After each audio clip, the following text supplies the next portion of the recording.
Hello, good evening and welcome. This is to let you know a little bit about this guitar, which I think is very special. It's a Kimbara Les Paul Gibson copy. It's about from the 80s, so I think when I bought this it must have been somewhere in the region of 1985. So we're talking about 32 years old. Probably a bit older than that, from when it was made. It was made in, from what I've read, they were made in Japan initially, and then it moved on. The first one I had was the Ibanez Les Paul copy, black, very common, see a lot of them. In the days before car alarms were invented, I left it in the boot of the car one night and following morning it was gone. So I had to replace it.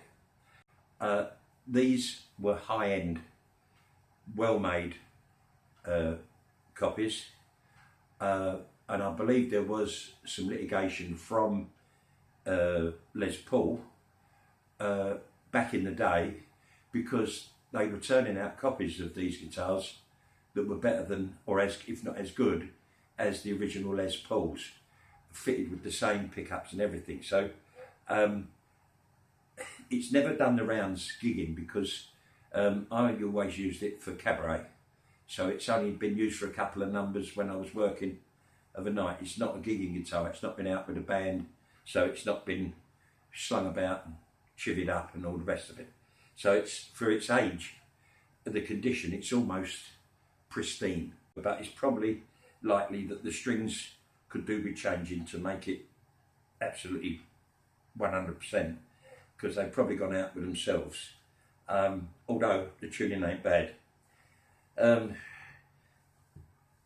what I read on the internet, trying to research Kimbara Les Paul copies, there aren't any.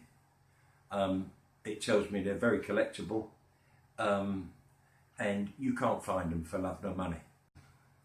Very interesting guitar.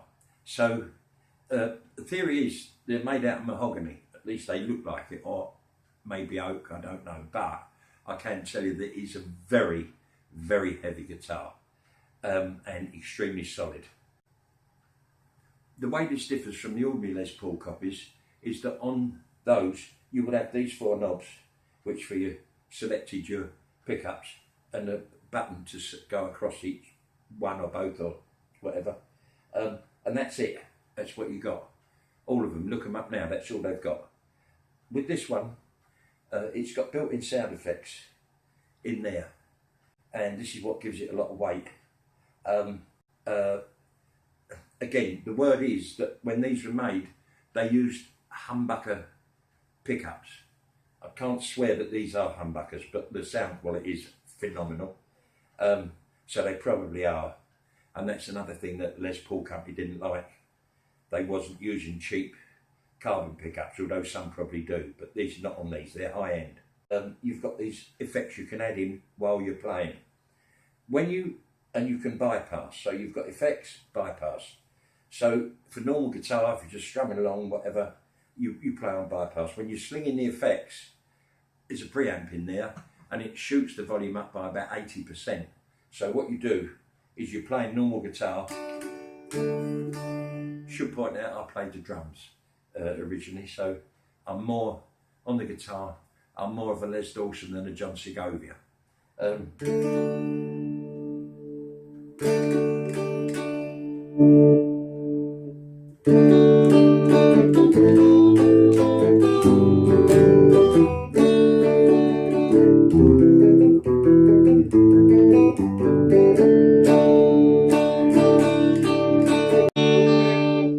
So there you go with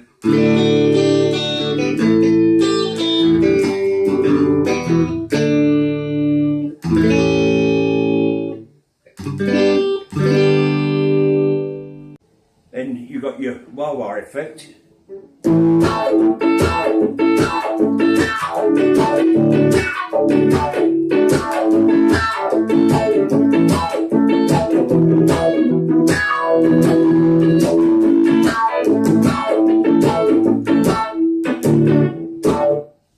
give you an idea. Back up the phasing.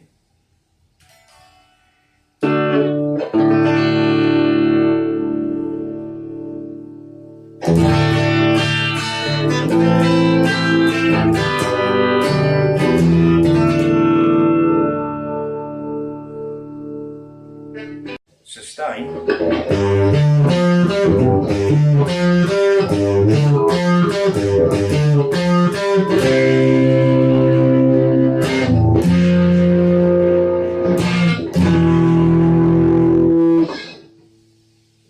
Or bypass.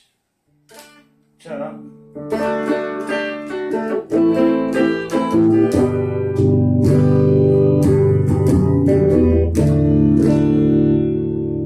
Settings, all on your normal settings. But I haven't played it for years, so one, the figures don't work too well, and two, I'm not au fait with all the little adjustments that, you know, with time practice that all swings in normally. But as you can hear, lovely sound and lovely action. Very soft action at this end.